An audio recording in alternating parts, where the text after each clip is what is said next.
Hello friends, welcome back to my channel Puja Chowdhury official. তোমরা সকলে কেমন আছো? আশা করি ভালো আছো।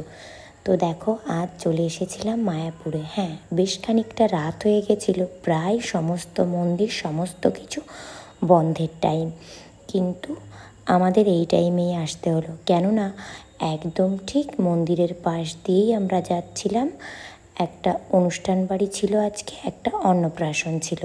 তো সেখান থেকে আমি সোজা চলে গেছিলাম মায়াপুরে। কেননা মায়াপুরের পাশ দিয়েই যাচ্ছিলাম, আর ভগবানকে একবার দর্শন করব না তা তো হতে পারে না। সেই কারণেই আমি আর হাজব্যান্ড দুজনে মিলে প্ল্যান করলাম, চলো রাত হয়েছে তো কি হয়েছে, যা দেখতে পাবো সেটাই দেখব। তো চলো জনশূন্য মায়াপুরই আজকে দেখি। তো জনশূন্য ঠিক বলবো না, এতটা রাত হয়েছিল ঠিকই, কিন্তু লোকজন বেশ কয়েকজন ছিল। তবে এই মায়াপুরটা তো আর মায়াপুর না, দিনের বেলায় বেশ জাঁকজমকপূর্ণ মায়াপুর দেখতেই আমরা সকলে অভ্যস্ত, তাই না?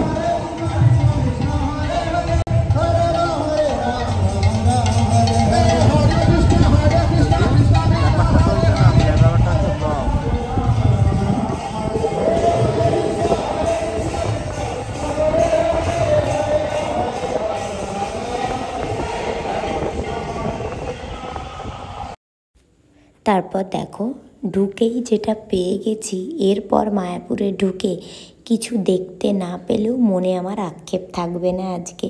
কেননা ঢুকেই শুনতে পেয়ে গেছি কৃষ্ণ নাম, আর জীবনে কৃষ্ণ নামের থেকে শান্তি আর কিসে আছে, তাই না? তো যাই হোক, এই যে এখন ঢুকবো ভেতরে। দাদা গাড়িটাকে পার্কিং করতে গেছে, তারপর ভেতরে যাব। জানি কিচ্ছু পাবো না, তাতেও কোনো দুঃখ নেই। কেননা প্রথমে ঢুকেই নামহট্ট ভবনে হয়তো কিছু একটা অনুষ্ঠান হচ্ছিল। কি সুন্দর সুমধুর কৃষ্ণ নাম! ওফ, মায়াপুরে এলে এই কৃষ্ণ নামটুকু শুনলেই জীবনে মনে হয় সমস্ত কিছু আমি পেয়ে গেছি, আমার জীবনে আর কিছু অপূর্ণ নেই। তো যাই হোক, মন প্রাণ একদম আমার জুড়িয়ে গেল। আমি হাজব্যান্ডকে বলছিলাম আর ভেতরে যাওয়ার দরকার নেই, চলো, যেটা শুনতে পেয়ে গেছি তার থেকে মানে আর কিচ্ছু হতে পারে না, আর কিচ্ছু না দেখলেও আমার চলবে। তো যাই হোক, দেখো এই যে বৃষ্টি হয়েছিল আর আমি এই যে গাছের পাতাগুলোকে নাড়াচ্ছিলাম আর জল পড়ছিল, আমার বেশ ভালো লাগছিল। তো যাই হোক, একটু ছোট্টখাট্ট দুষ্টুমি, এগুলোই আমার ভালো লাগে। তো যাই হোক, এই যে এখন ভেতরে যাব। দেখো দিনের বেলা এখানে কত লোক থাকে, আর এখনও আছে, ওনারা হয়তো রাতে থাকবেন ওখানে। দেখো, জানি না ওখানে রাতে থাকতে দেয় কি না, হয়তো বা দেয় না, হয়তো বা দিতেও পারে। তো অনেকে বসেছিল, গল্প গুজব করছিল। আর এই যে দেখো, এটা হচ্ছে লাইভ মেম্বারের জায়গা। এখানে যদি কেউ মানে লাইভ মেম্বার হতে চাও বা করতে চাও, এই মানে নাম্বার দেওয়া আছে, ওই নাম্বারে কন্ট্যাক্ট করতে পারো।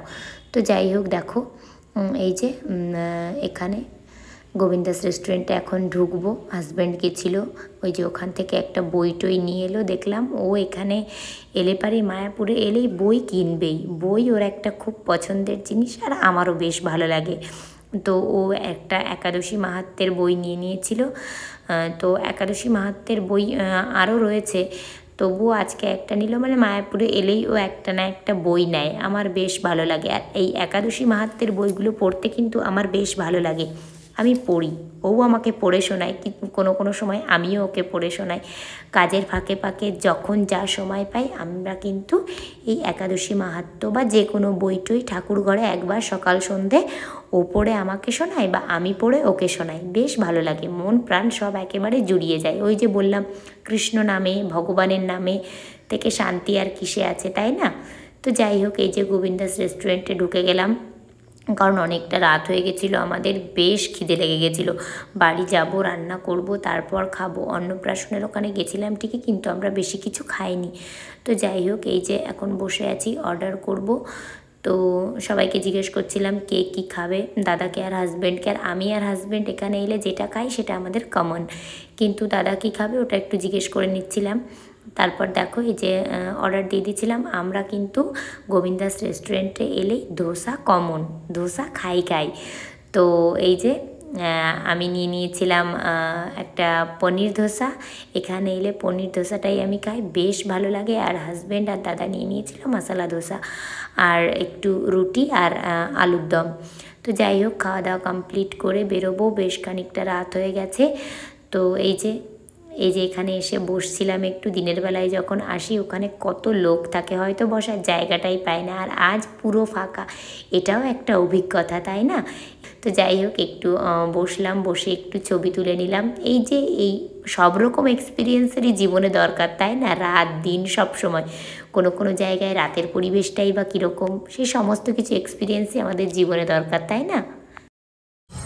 তো ফ্রেন্ডস দেখো জনশূন্য মায়াপুর তোমাদের কেমন লাগলো অবশ্যই আমাকে কমেন্ট করে জানিও। ইচ্ছা ছিল এসে সন্ধ্যা আরতিটা দেখবো, কিন্তু দেখতে পারিনি, শেষ হয়ে গেছিলো। আমি আগে রেগুলার মানে সন্ধ্যা আরতি দেখতে আসতাম, প্রত্যেক দিনই প্রায় নিয়ম করে দেখতে আসতাম, কিন্তু এখন আর কাজের চাপে আসা হয় না। তো যাই হোক, আমি প্রমিস করছি একদিন এসে তোমাদেরকে দিনের বেলার মায়াপুরটা অবশ্যই দেখাবো। আর ভেতরে তো বেশি কিছু দেখাতেই পারবো না, কারণ ভেতরে তো ক্যামেরা অ্যালাউ নেই, মন্দিরের ভেতরগুলোতে জানো আলাদা করে পারমিশন করাতে হয়। তো যাই হোক, যতটা দেখাতে পারবো অবশ্যই দেখাবো। আর আজকে আমি যতটা পারলাম ততটাই দেখালাম। রাতের বেলায় আর কি দেখবে, কী বা দেখাবো, তাই না? তো যাই হোক, চলো এখন খাওয়া দাওয়া একটু কিছু খেয়ে নিয়েছি, তো এখন বাড়ি যাব। তো চলো রাস্তায় যাওয়ার পথে আমার তোমাদের সঙ্গে দেখা হবে। তো দেখো সোজা চলে এসেছিলাম কৃষ্ণনগর বিগ বাজারের সামনে, একটু দাঁড়িয়ে কফি খেয়ে নিচ্ছিলাম। বেশ খানিকটা রাত হয়ে গেছে, তাড়াতাড়ি বাড়ি চলে যেতে হবে, আর কোথাও দাঁড়ানো নয়। তো যাই হোক, আমার আজকের ভিডিওটা কেমন লাগলো আমাকে কমেন্ট করে জানাতে ভুলো না কিন্তু। আর ভিডিওটা ভালো লাগলে লাইক, কমেন্ট, শেয়ার, আর প্লিজ প্লিজ প্লিজ প্লিজ চ্যানেলটিকে সাবস্ক্রাইব করে দিও। সকলে ভালো থেকো, সুস্থ থেকো। দেখা হচ্ছে আগামীকাল আরও নতুন একটা ভিডিওর সঙ্গে। Tata, good night.